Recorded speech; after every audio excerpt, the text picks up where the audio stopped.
The Tennessee Titans are officially done with Sheduer Sanders. I'll explain why on today's edition of Locked On Titans.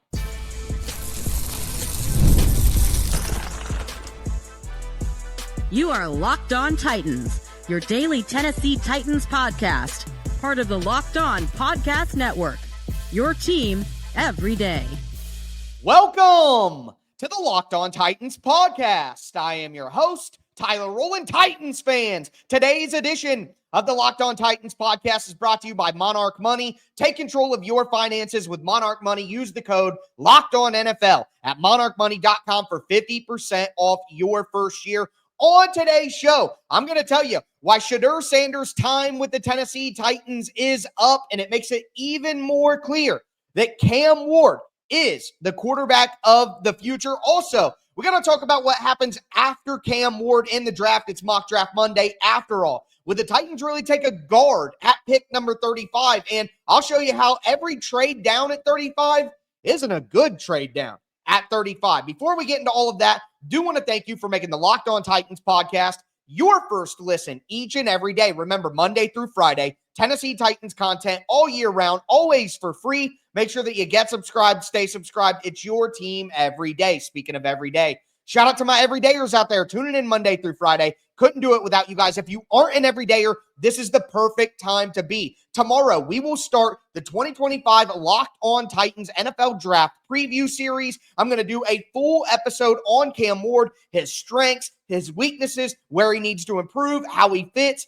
Then we're going to go over the rest of the quarterbacks, the running backs, the wide receivers, every position on offense and defense, nearly 200 different prospects. You don't want to miss a single episode. But with that being said, we do got to talk about what happened over the weekend, because the Tennessee Titans outright canceled their private workout and private meeting with Sheduer Sanders. Just outright canceled it entirely. That tells you all you need to know, folks. Like, it's not just Sheduer Sanders either that the meeting was canceled with. It was Travis Hunter as well. So if the Titans are saying, hey, Travis Hunter, we don't want to waste your time. Hey, Sheduer Sanders, we don't want to waste your time. Or it was the other way around. Sheduer Sanders camp, Deion Sanders saying, hey, you aren't picking my son. Why are we doing this? It's a waste of time for everybody. And now they're not doing it. Guys, it makes it as clear as it can possibly make it. They're taking Cam Ward number 1 overall. We continue to hear the Tennessee Titans are not even getting realistic offers and conversations going with the Cleveland Browns and the New York Giants, because the Titans know who they're going to take. The Titans know what they're going to do. And I want to talk about Sheduer Sanders' pro day first before I go to anything else. Like, there was a lot of division on Sheduer Sanders' pro day, which anytime the Sanders family is involved in anything, the NFL cognoscenti and ecosystem seems to be divided, right? But there were some folks pointing out how he patched the ball and how the ball wasn't jumping off his hands, and, you know, different location issues on curl routes and outside routes and different things like that, you know. But I didn't really see anything in Sheduer Sanders' pro day that made me say, oh, look, he's worse. I told you, like, Sheduer Sanders is I would say, low round first round pick, maybe high second round pick. I think that's the talent level that he's at. He doesn't have the high upside that Cam Ward does. He doesn't have as good of an arm. It doesn't come off with the velocity and the pop that Cam Ward's does. He doesn't have as good of elusiveness in the pocket. I think he's he's going to be an NFL starting quarterback. He's a good athlete. But to me, Cam Ward is a little bit better of an athlete in terms of mobility, explosiveness, physicalness as a runner, his size, his bulk, his mass. Like, I think Cam Ward is clearly a better prospect. And I guess I'm not overly surprised that we're starting to hear that Sheduer Sanders might slide outside of the top 3. I'm not surprised to hear that at the end of the day. But either way, what I thought about Sheduer Sanders was not changed in any way by the pro day. I had never thought that he had this crazy arm that it was going to be like, whoa, the ball jumps off his hand. Like, you know, we know these things. So to me, it's like, did you know who Sheduer Sanders really was as a prospect before the pro day? Or were you shocked by some of the, or, you know, like, I just think he is who he is. And I could see him getting drafted anywhere from, you know, 6 all the way to 20. But I don't think he's going past the Steelers at 21. But with that being said, moving right along, I do want to talk more about who the Titans' eventual starting quarterback is going to be, and it's Cam Ward. And I know that there are some people who are hesitant to get on board with the Cam Ward selection because he's not a generational quarterback prospect, I guess is what you would say. And he's not Joe Burrow. He's not Andrew Luck. Honestly, and just as a prospect in college coming out into the draft, he's not Trevor Lawrence. All three of those guys were more like, oh yeah, that's the number one pick in the draft. No doubt about it. But like those three guys were more consensus number one picks than what Cam Ward is. That's the reality. And I get that is a hesitation point for some people. But here's what I would say. Cam Ward has really, really good tape. He's gotten better every single year. And no matter where he's went, he's gotten the best out of the people around him. That matters. You combine that fact with he has blown them away behind the scenes. As a leader, we saw a video from over the weekend. My guy, Justin Graver, Titan Film Room, posted a clip from a show. I don't remember exactly what it was, but it's Michael Irvin, who went to Miami, talking about Cam Ward and how there was a wide receiver on Miami who was throwing with Lamar Jackson in Florida. And Cam Ward called him and said, no, you come down here and throw with us, your teammates, or I'm not going to throw you the ball this year. That's the leadership that I want. Hey, you're with us or you're against us. Either you tighten up or you tighten down. That's what I want from my quarterback. So again, when you have good tape, you've improved every year,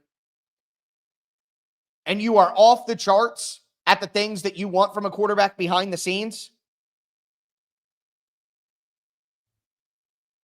that is a number one overall pick. That's a guy that you can't pass on. And I will go back to what has been my take this entire draft process. My preference, my number one option is a trade down for the Titans. I like Abdul Carter. I think Travis Hunter is incredible. I think both those guys are going to be great players in the NFL. But I said all along, if the Tennessee Titans truly feel like one of these guys is their franchise quarterback that they can build this program and build this culture around, you cannot pass on that player. You simply can't. That's all. And what I would tell you is, look, Luck quit after what, 6 or 7 years, 9 years?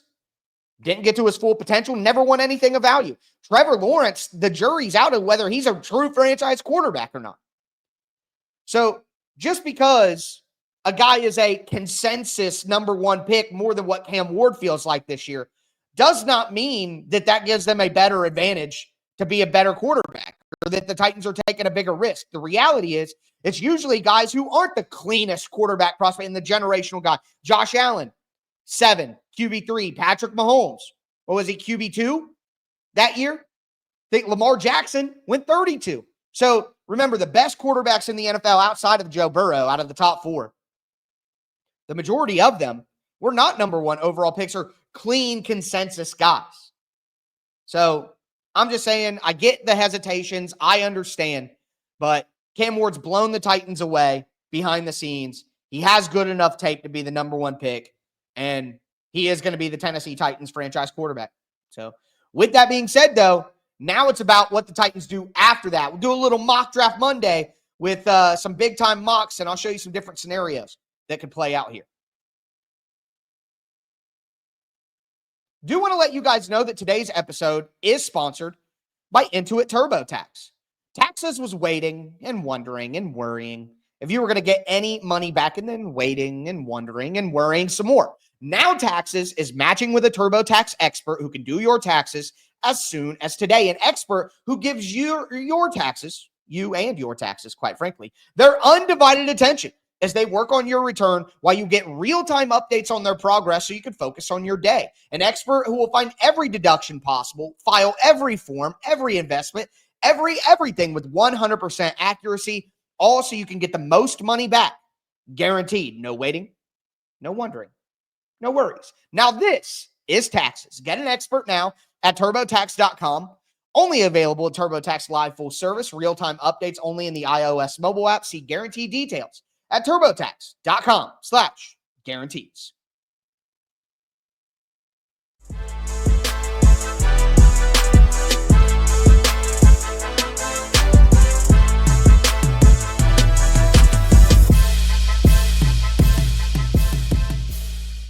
Titans fans, let's continue today's edition of the Locked On Titans podcast. We talked about the Tennessee Titans canceling their meeting with Sheduer Sanders and what it means for Cam Ward and the Tennessee Titans and some thoughts there. Now I want to talk about what happens after Cam Ward, because the reality is whenever we do mock drafts or anything like that going forward the rest of this month until the draft gets here, number one pick is going to be boring. I thought about spicing it up and doing some mock trades, but that's not reality, folks. Those things aren't going to happen, okay? So we can talk about them, but I'm not going to devote a bunch of time to it. Cam Ward's going to be the number one pick. So what happens after that? Well, the question is, when you get to pick 35, do you stick and pick or do you trade down?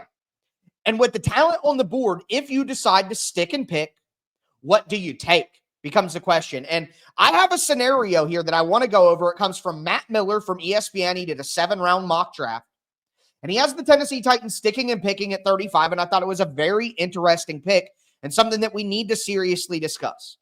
And at pick number 35, Matt Miller from ESPN, a friend of the program who I've had on, picked Tyler Booker, the guard from Alabama. He picks the edge rusher from Oregon, Jordan Birch, at 103. Kyle Williams, the wide receiver from Washington State, at 120. Danny Stutzman, the linebacker from Oklahoma, at 141. Mac McWilliams, the cornerback from Central Florida, at 167. Maxon Hook, the safety from Toledo, at 178. And Colin Oliver, the edge rusher out of Oklahoma State, at 188. But I want to focus on this Tyler Booker selection here. So Booker is an interesting player.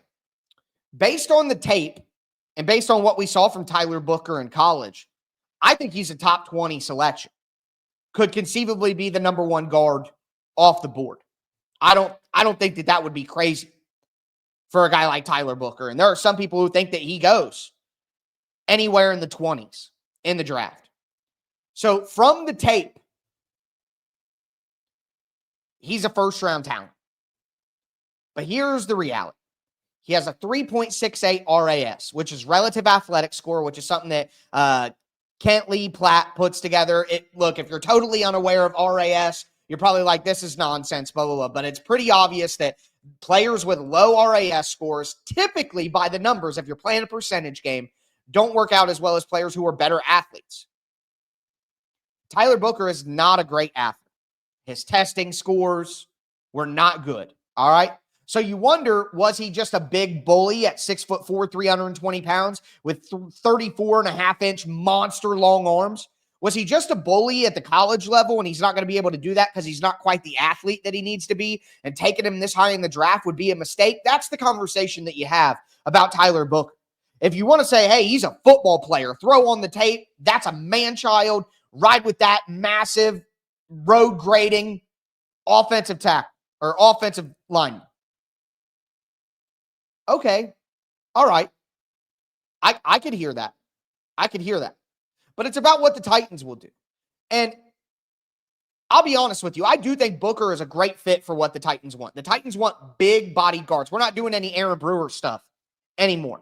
We're not having smaller guards. All right. The Titans want a power offensive line with guys who can run power, gap scheme runs, man runs, where they bully somebody off the spot. That's what the Titans want now. So I think Tyler Booker philosophically fits perfectly with what the Titans want to do. The question becomes, can you take him at 35? Can you take guard? I personally think that you can. You can take guard at 35. I don't know if I would be willing to take Booker there because of the athletic limitations. I'm willing to take guard if the Titans find a way to make a trade back. But if the Titans aren't trading back and they're sticking and picking at 35, I don't think that Tyler Booker is the player that you can do that for. They passed on Donovan Jackson. Donovan Jackson from Ohio State, who played incredible at left tackle during the Buckeyes playoff run. I would probably take Donovan Jackson over Tyler Booker. James Pierce Jr., I get the character concerns. I don't care. All right? Trey Harris. Jay Higgins, all on the board. And I think it may be just a touch too early for Trey Harris and Jay Higgins right there. So I get it. But I'm just saying that you put yourself, because look at the rest of the draft. You get Jordan Birch at 103. Okay, Awesome. You get an edge rusher. Birch is 6'4", 280 pounds, 33.75-inch arms. So he fits the profile of the bigger edge, big physical edge that the Titans want. A pure 5 technique type guy. In a 3-4 defense, he can be a defensive end. When you're in a 4-man front, he can play a hand in the dirt defensive end. He's not super explosive. He needs a more refined pass rush plan. But you see some stuff. You see a little inside spin. You see some handwork, but not a guy with great explosion. But at 103, you also pass on Braden Swinson and Wyatt Millum and Savion Jones. I personally, in this mock draft from Matt Miller, I would have rather have gone with James Pierce and Wyatt Millum over Tyler Booker and Jordan Birch. Like, I feel like if I got James Pierce Jr. and Wyatt Millum, I am addressing offensive line and defensive line, pass rush and pass blocking with better players. So that's why I look at this mock draft and I'm like, I get the idea, but the execution of it, I don't quite agree with. And then at 120, getting Kyle Williams, people are talking about taking Kyle Williams at 35 right now. I think that's too rich. I'm going to be honest with you. But I thought that Ricky Pearsall that early last year for the San Francisco 49ers in the late 20s. I thought that, or it was 31 because they went to the Super Bowl and lost that year.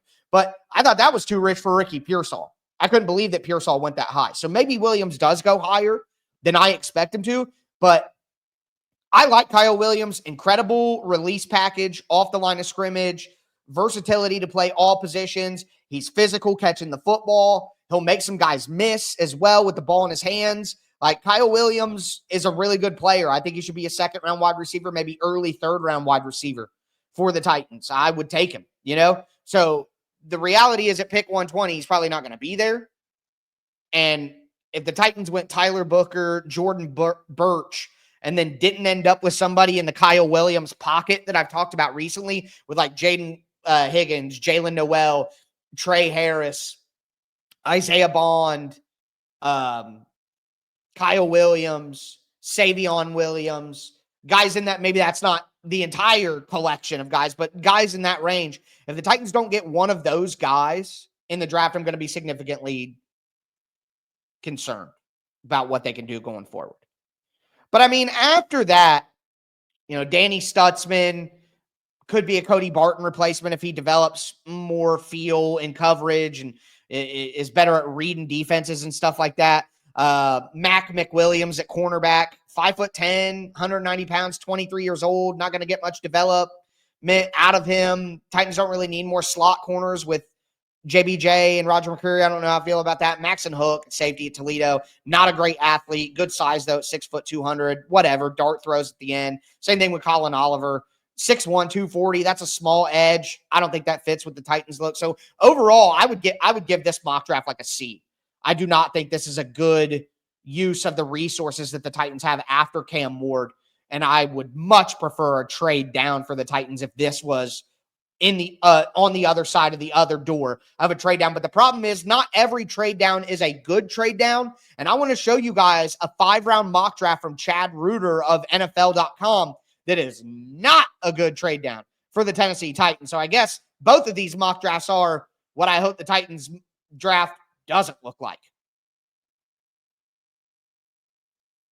Today's episode is brought to you by Monarch Money. Ever check your bank account and wonder, where did all my money go?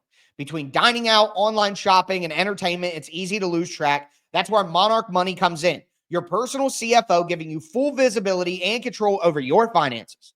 Monarch Money isn't just a budgeting app. It's complete financial command center that you can track all your accounts, all your investments, all your spending in one place. So stop just managing your money and start building wealth. When I started using Monarch, I realized just how much I was spending on online shopping. Now I can budget smarter and save more. And instead of juggling multiple apps, I can use Monarch to check my finances, track spending, and even plan long-term goals. Managing my money is smoother than ever with a partner like Monarch Money. Take control of your finances with Monarch Money. Use code LOCKEDONNFL at monarchmoney.com for 50% off your first year. That's monarchmoney.com. Code LOCKEDONNFL for half off your first year. Again, that's monarchmoney.com.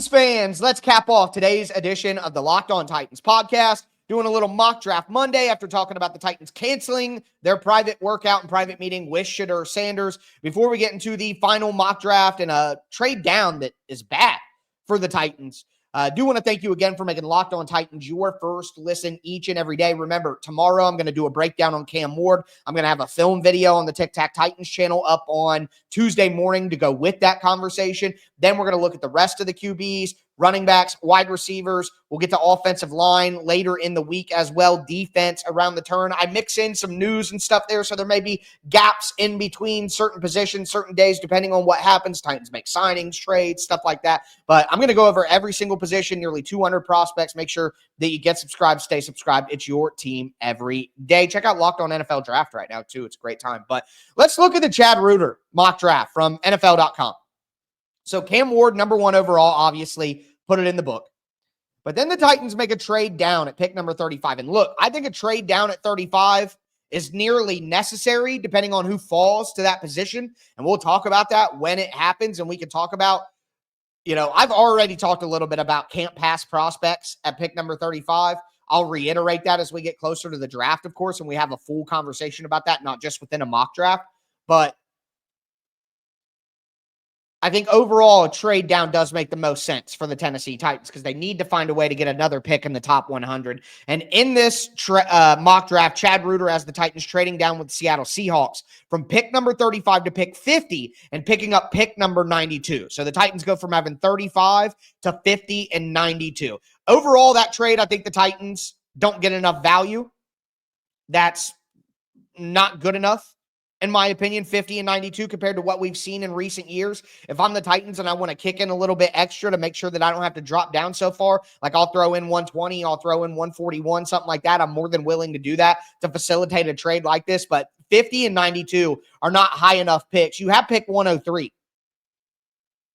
So I'm not passing up on all the prospects that are available at 35 to drop down to pick number 50 as I nearly knocked my desk off track here, trying to change my notes. But you pass on a chance at Luther Burden. You pass on a chance at Gray Zebel. You pass on a chance at James Pierce Jr. twice, at 35 and at 50. You pass on Jalen Noel. You pass on Donovan Jackson. You pass on Landon Jackson. You pass on Jaden Higgins. You pass on Jack Beck. You pass on Jack Sawyer, which I would do too at that point. But, you're just passing on a lot of people at 35 that I think makes sense, and you're dropping back far enough to where you can't get any of them. And then the Titans get to pick 50, and they take JT Tuimoloau from Ohio State. Tuimoloau. There we go. 6'4", 265 pounds. So he does give you the big physical edge rusher that you're looking for. 34.875-inch arms. So great length, and he uses that length. He's a smart player. He understands what his responsibilities are. He'll hold his gap. He can see things happening before they happen. He gets into the backfield. He has production. He's long. He's physical. He's just not a super explosive athlete at the end of the day. He's not going to have that bend and that dip around the corner. He's not going to get off the line of scrimmage. And quite frankly, after watching him at Ohio State, he didn't win one-on-one against offensive tackles over and over. A lot of it was cleanup stuff and effort stuff. And I don't know if you could take a player like that with your second-round pick. I think JTT is probably an early third-round pick or a late second-round pick, but the Tennessee Titans, I don't think, need to go this route. You can't pass on a James Pierce Jr. You can't pass on a Luther Burden to drop back this far and then end up with JTT. And then at pick number 92, they get Dante Thornton out of Tennessee. Dante Thornton is a day 3 pick. Yeah, he's 6'5". He's over 200 pounds. He's big, physical, and he's fast as lightning. But, he's not a refined enough player to take. If the Titans, and they passed on at 92, Wyatt Millum and Prince Umami-Ellen. You're telling me that the Tennessee Titans could have Cam Ward, Luther Burton, and Prince Umami-Ellen? And instead they leave with Cam Ward, JTT, and Dante Thornton? That would be a disaster. That's not a good trade down scenario. And then the Titans take cornerback at pick 103, Jacob Parrish, Parrish is 5'9". He's a slot cornerback. He's slender with good speed, not good at the catch point, but he'll press you and get up in your face, just like Jarvis. But the Titans have Roger McCreary and Jarvis Brownlee Jr. So do they really need to go get a small 5'9" slot cornerback with their 103 pick?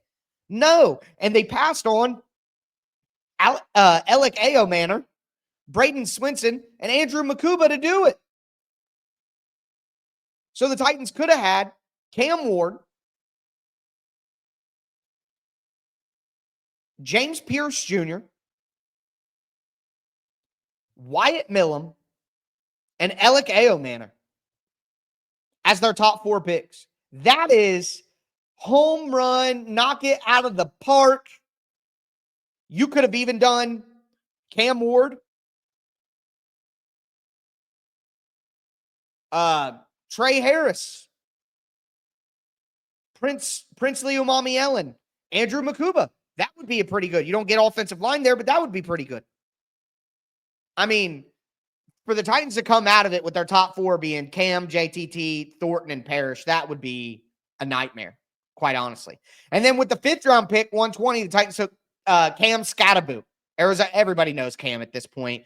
Big physical runner. No, he's not the fastest guy. 40 time isn't that great. Blah, blah, blah, agility testing, this and that. But he's just a pure physical runner of the football. He reminds me of like Maurice Jones-Drew or Doug Martin.